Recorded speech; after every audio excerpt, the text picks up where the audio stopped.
지혜로운 여인은 자기 집을 세우되 미련한 여인은 자기 손으로 그것을 허느니라. 정직하게 행하는 자는 여호와를 경외하여도 패역하게 행하는 자는 여호와를 경멸하느니라. 미련한 자는 교만하여 입으로 매를 자청하고 슬기로운 자의 입술은 자기를 보전하느니라. 소가 없으면 구유는 깨끗하려니와 소의 힘으로 얻는 것이 많으니라. 신실한 증인은 거짓말을 아니하여도 거짓 증인은 거짓말을 뱉느니라.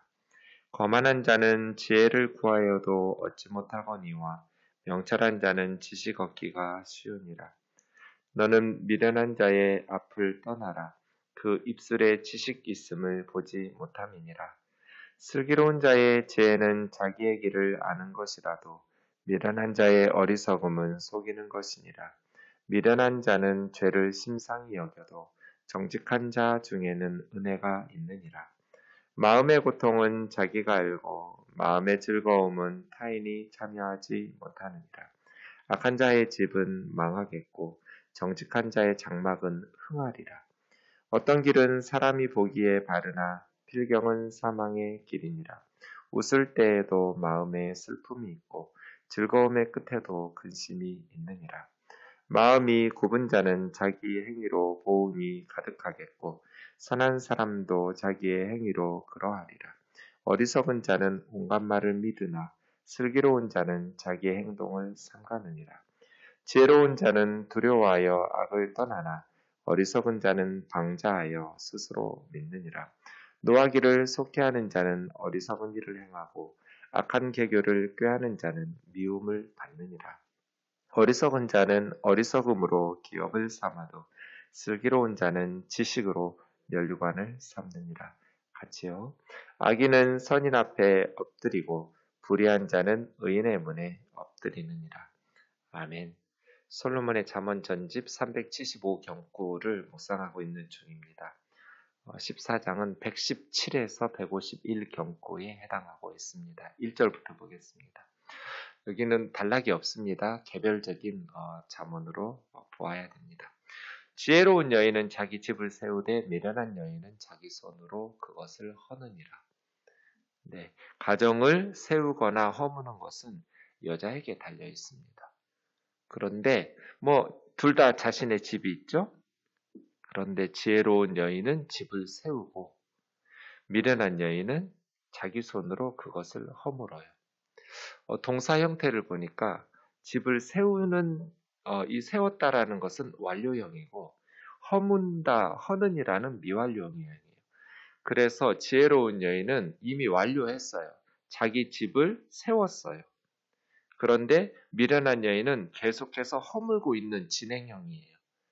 이렇게 자신의 손으로 자기 집을 허물어요. 어떤 것일까요? 지혜로운 여인은 어떻게 자기 집을 세울까요? 기도로 세우고 믿음으로 세우고 부지런하게 성실하게 경건하게 자기 집을 견고하게 세우는 지혜로운 여인. 미련한 여인은 어떻게 자기 집을 허물까요?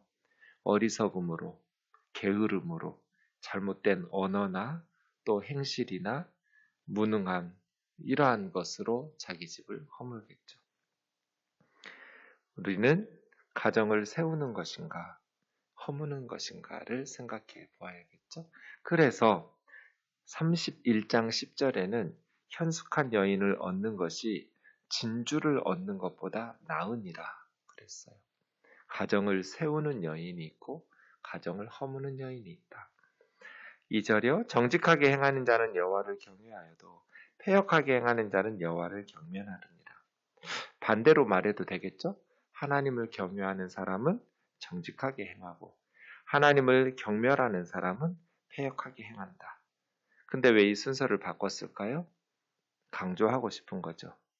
정직하게 행하는 사람은 하나님을 경외하는 사람이다.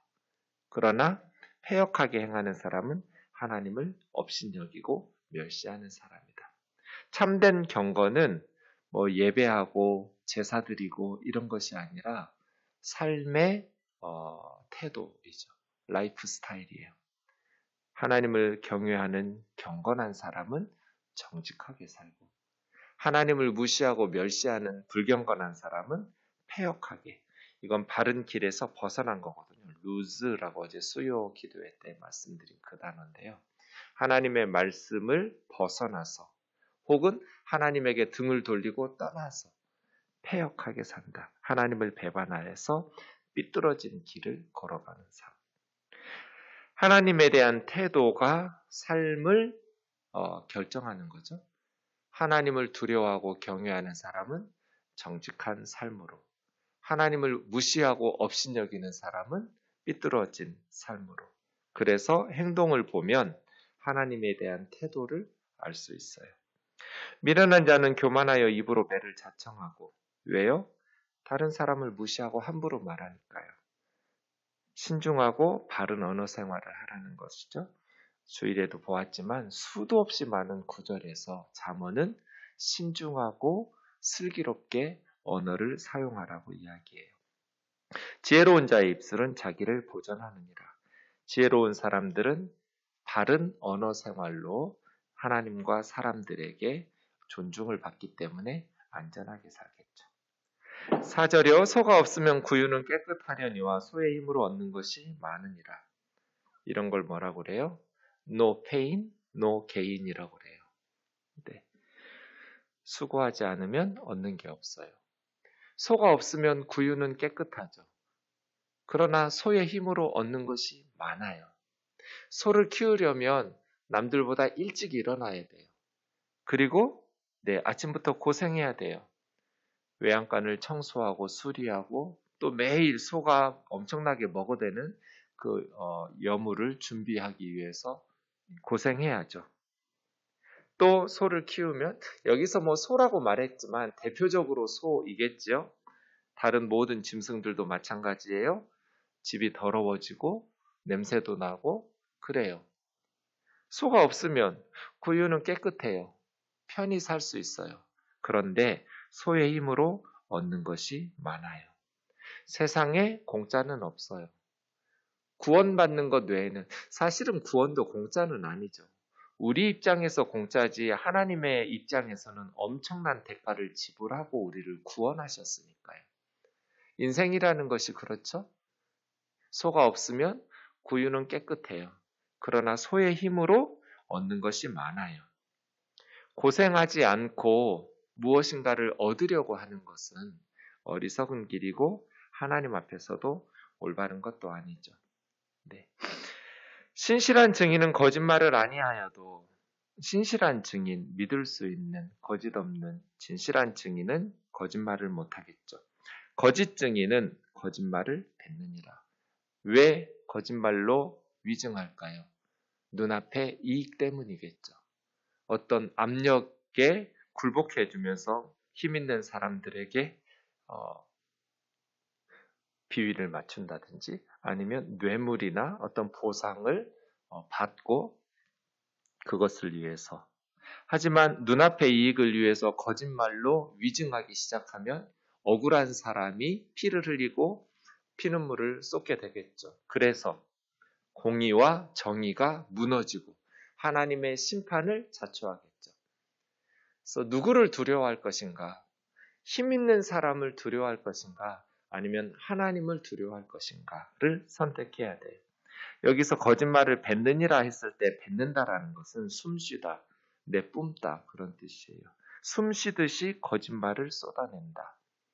신실한 증인은 거짓말을 안 하고 정직하게 어떤 압력에도 굴하지 않고 그렇게 진실하게 살지만 거짓말하는 증인은 숨쉬듯이 거짓말을 내뿜어내서 눈앞의 이익을 위해서 자기 자신의 안전을 위해서 힘없는 사람들을 억울하게 고통당하게 함으로써 공의와 정의를 무너뜨린다는 것이죠.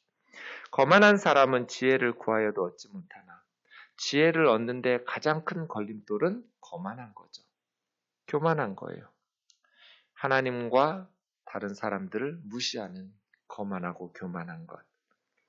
명철한 자는 지식 얻기가 쉬우니라. 왜요? 하나님을 경외하고 또 겸손하게 다른 사람의 조언에 귀를 기울이니까 지식 얻기가 쉽겠죠. 지혜는 구하는 사람의 태도에 따라서 발견되기도 하고 또 숨겨지기도 하는 것이죠. 거만한 사람은 지혜를 발견하기가 어렵다. 너는 미련한 자의 앞을 떠나라.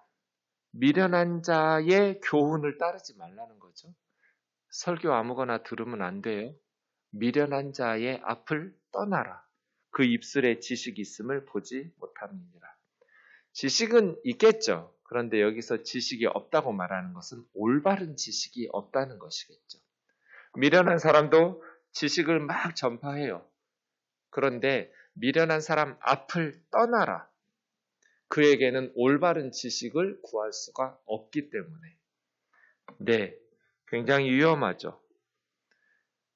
우리가 어떤 폭력을 가하고 육체적인 고통을 가하는 것은 눈에 드러나기 때문에 나에게 해롭다라는 것을 빨리 눈치채요. 그러나 잘못된 설교, 잘못된 가르침, 이러한 것들은 눈에 드러나지 않기 때문에 그것이 얼마나 위험한지 잘 인식하기가 어렵지만 사실은 잘못된 설교가 세상에서 가장 위험해요. 공기 오염이나 식수 오염이나 다 해롭죠. 그런데 설교에 이것은 우리의 영혼과 우리의 가치관에 지속적으로 영향을 미치잖아요. 그래서 미련한 자의 앞을 떠나야 돼요.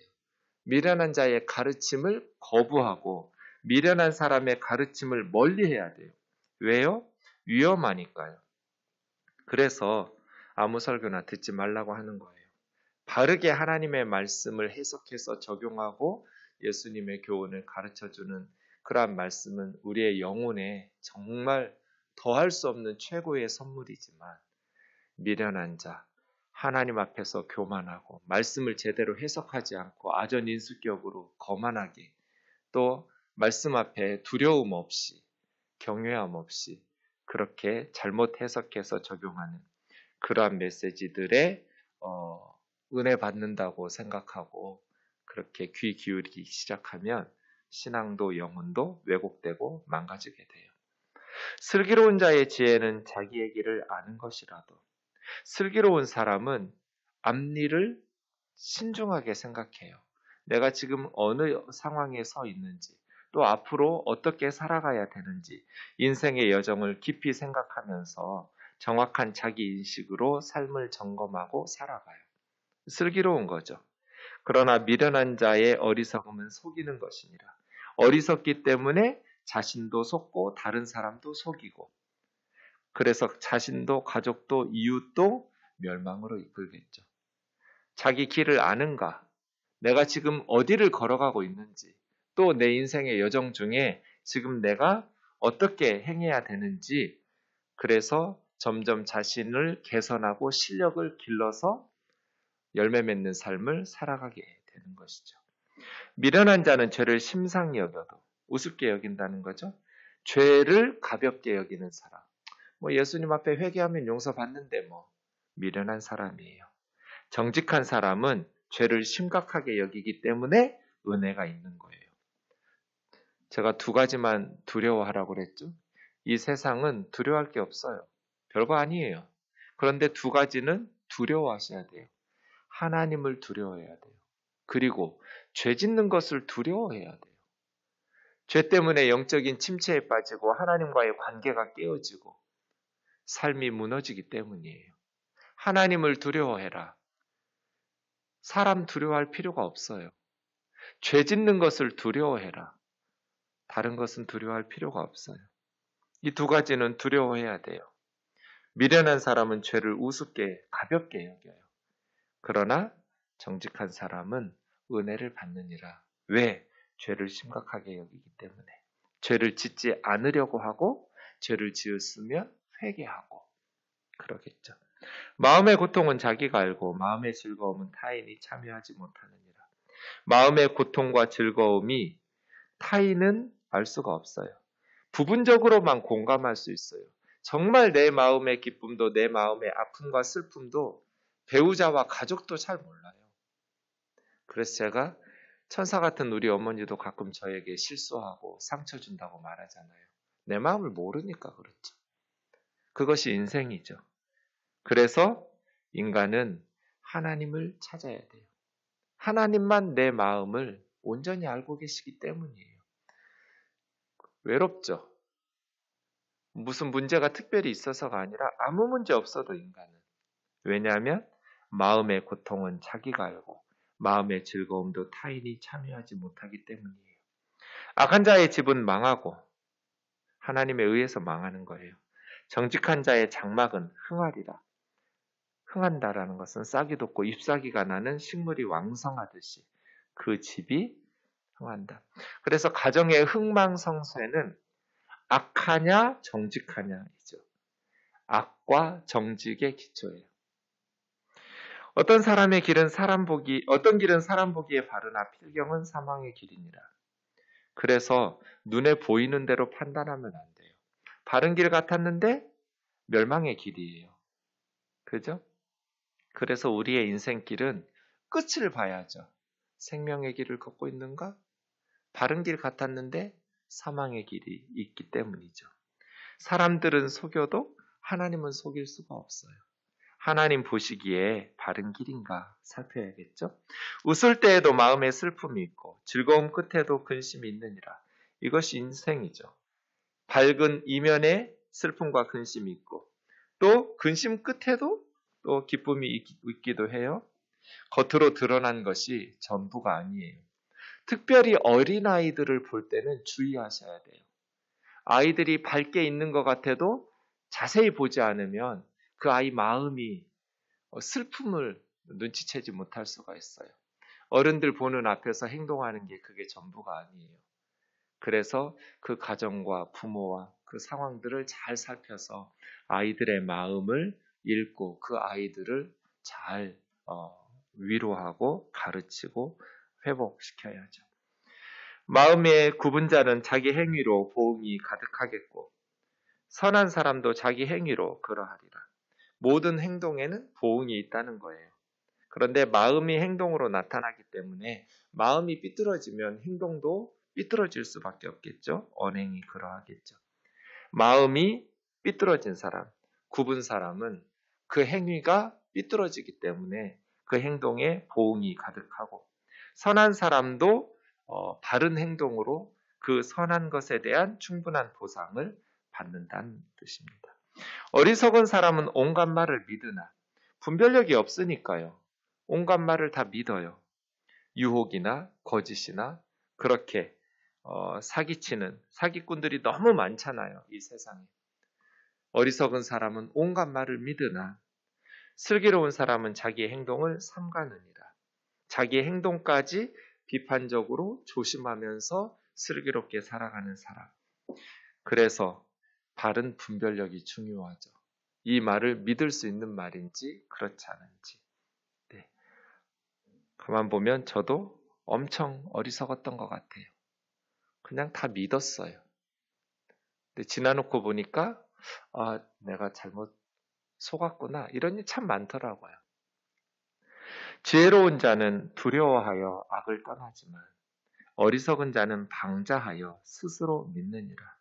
지나친 자신감은 심각한 위험에 빠지는 어리석음이죠. 자신을 과대평가하지 말고 스스로 믿지 마라.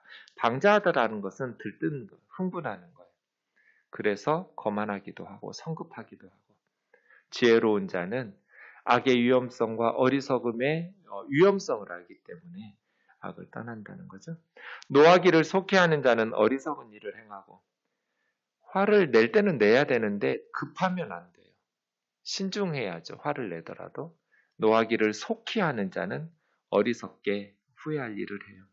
악한 계교를 꾀하는 자는 미움을 받느니라. 어리석은 자는 어리석음으로 기업을 삼아도 이 어리석은 게 뭐 좋은 거라고 기업으로 자손에게 물려주려고 해요? 그런데 분별력이 없으니까 어리석음을 기업으로 삼아요. 슬기로운 자는 지식으로 하나님의 말씀과 스승의 교훈을 잘 배워서 적용해서 면류관처럼 넘겨주겠죠. 악인은 선인 앞에 엎드리고 불의한 자는 의인의 문에 엎드리느니라. 결국 일시적으로 성공하는 것 같지만 악인들은 결국은 선인 앞에 엎드려지고 불의한 사람은 의인의 문에. 의인의 문은 재판하는 곳일 텐데요. 죄인으로 인해서 죄인으로 드러나면서 재판정에서 엎드리게 될 것이다. 혹은 구걸하면서 문 앞에서 그렇게 거지처럼 종처럼 살아가게 될 것이다. 입니다. 결국 인생에 하나님을 배제시키는 것, 이것이 어리석은 일이고 하나님을 존중하고 두려워하면서 정직하게 진실한 삶으로 경외하며 하나님을 살아가는 것이 참된 지혜라고 가르쳐 주십니다. 기도하겠습니다. 사랑하는 하나님 아버지, 가정을 세우는 사람이 있고 가정을 자기 손으로 허무는 사람이 있습니다. 정직하고 진실하게 또 분별력을 갖춘 슬기로움으로 바른 말씀으로 하나님의 은혜를 받아 영적인 양식을 삼게 하셔서 가정을 세우고 또 교회와 사회를 세우는 슬기로운 그리스도인이 되게 하여 주옵소서. 예수님의 거룩하신 이름으로 기도하옵나이다. 아멘.